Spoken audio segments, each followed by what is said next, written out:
obboleettii keenya faarfattuu feelee guyyaa kana sababa ishiitiin hundumti keenya akka walitti qabamne gaafii sadeen arfan tokko ishii gaafadhee dhumarra immoo ijoolleen asitti ilaaltan kun lamaan iyyuu waliin yeedaluu of yeedaleessanii xumurra jechuudha. Jalqaba irratti feeleet baga nagaan dhuftee baga waaqayyoon irraan si ga'e. Egaa gaafii koo jalqabaa sa'aatiin keenya deemaa waan jiruuf diinonni kee hin jirtu kufteetti cabdeetti osoo siin jedhanuu ati garuu har'a geesse. Dhuguma feeleet kuftee cabde moo ammas jirti? Badan jemanis mutbayane jira wakayu dan darbine jira guftarun darbine jira wakayu dan darbine jira guftarun darbine. Namni baay'eenis kuftee cabdee baddee yoonaan jedhan ani garuu jira. Ana qofa osoo hin taane hundumti keenyaas jirru kuni jirra. Hundumaa immoo kan darbine eenyuun jette? Waaqayyoodhaan barus hin darbina. Gaafii lammaffaan akkas jedha. Har'a geessee arguu keetiif waaqayyo keeti akkamittiin galata galchi? Galata kee waaqa koo galata kee uumaa koo kanaan badees na bitaatte lubbuu koo. Waaqayyo haa galatamu. Gaafii koo sadaffaattichaa namoonni biyya lafaa fi yaadni isaanii addunyaa yookaan foonummaa ta'e kufuu kee hedduun barbaadu. Waan hedduus ni dubbatu. Dubbii namoota kanaan ati maal jettee deebistaaf? Dinni koolisus waa'ee koo baay'isaa. Ati waan na beektuuf maaltu na yaaddisaa? Akka keetiif malee guftaa jiraachuun koo yaada keetii malee anarraa gahuun koo akka keetiif malee guftaa jiraachuun koo yaada keetii malee anarraa gahuun koo. Waaqni abboota keenyaa yaada isaatiin boruus nu haa ceesisu. Ati waaqayyoodhaan hunduma darbitee har'a geesseetta. Haa ta'u malee qormaatni hedduun ammas si eeggata.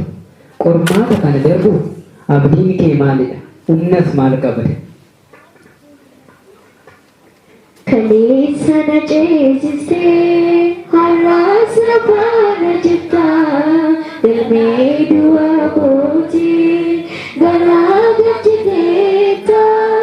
Gabaata maqaa kee nabaate gooftaa koo si to'annaan nu baase gubaata laphee koo. Tolee, isa laphee keenya gubatee gaddii waaqayyo naannoo baasee ammallee laphee keenya warra gaddii nu jajjabeessu.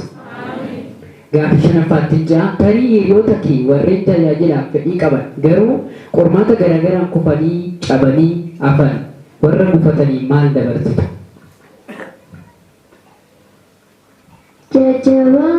Jajjabaadha amantii keessaniin jajjabaadha. Jajjabaadha amantii keessaniin jajjabaadha. Suma dhugaa bahuun hin danda'amu. Suma dhugaa bahuun hin danda'amu. Gaafii koo gara torba ja'affaattichaa warreen kufaatii kee eegaa turaniif har'a garuu ati dhaabbatteetta. Hin kufne kufuu dhiisuu kee gaafa arganiif maal jettee deebiste? Lolli maaf natti kaan lolaa dhugaa harkisaa na wajjiniin diinni koo maaf dadhabaa dubbadhu sagalee kee diina koo haa ta'u kennaa kee namaaf laadhu galaanni siif haa ta'u.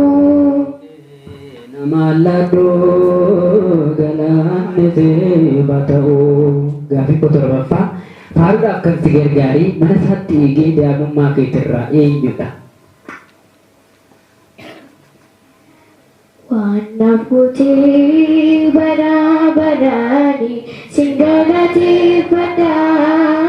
Jalan dikit wan bayati maka kifan pada Gunung Siti baru kiti kuno nadam dita si fiata pinaki asaku ganata Gunung Siti baru kiti kuno na egrita kedanni si fiata ujette buletti keenya galate fatte egaan faaruudhaan gaaffiidhaan si gaafachaa jira garuu kan hundumaa faaruudhaan natti naannaa jirti jechuudha.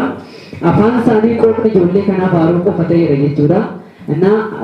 Gaaffii koo irra saddeettaffaatti gaafa ce'u gaaffii tokko qofa naafa mana isaa keessa akka jiraattu maal jetteetu kadhatta? Naaf kenni Waaqayyoo sammuu qalbii yeroo hundaa kan si yaadu.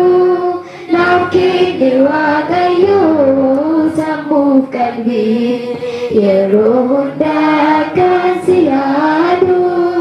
Lubbuu koo na taasisi seera kee qofaan kan gammadu. Lubbuu koo na taasisi seera kee qofaan kan gammadu. Tole yaa Waaqayyo naaf kenni sammuuf qalbii kan si yaadu jettee qalbiin namaa sammuun namaa mana Waaqayyootu taa'ee iddoo biraa kan yaadu jira jechuudha. Kanaaniyaaf sabbiiraa laphee isaaniitiin kan hin dhaqne qaaman qofa kan dhaqan baay'ee jira. Qaaman qofa osoo hin taane laphee kootiin nabiiti jettee faarfattee Waaqayyoon ishee eebbisu. Dhumarratti faarfannaa kee keessa hedduu kan jaalattu maalidha nuuf faarfadhu? Jalala keenya kaasee afaan keenya nuufsattee daa'imummaa keenyattis galataan na dubbistee qorumsaan na oolchii eebbisi bara keenya akka garummaa keettis dhaga'i kadhaa keenya qorumsaan na oolchii eebbisi bara keenya akka garummaa keettis dhaga'i kadhaa keenya. Akka gaarummaa isaatiitti Waaqayyoon kadhaa keenya nuuf yaa dhaga'u.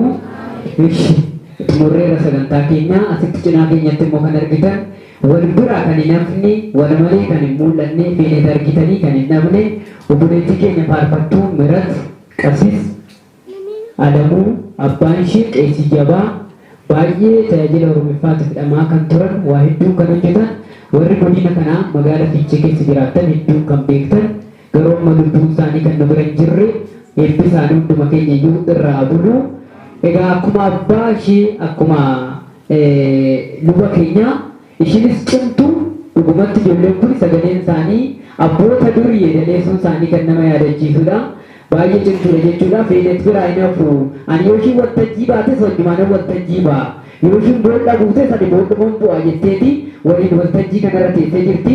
Gaafa kan bira eebbifamus Feenet walumaan waltajjii kanarra dhuftee teessi jechuudha. Akkuma irra ta'an kanatti gaafa kan birattis walumaan argitu dhumarra isheen afaan barbaaddeen yeedaloo qaddaasee keessaa tokko Feenet immoo afaan hafeen afaan Giizii Oromiffaa jechuudha. Yeedaloo isa hafee nuuf jedhanii xumurra jechuudha. Subhaan ለእግዚአብሔር በሰማያት ወሰላም በምድር ስምረተ ለሰብእ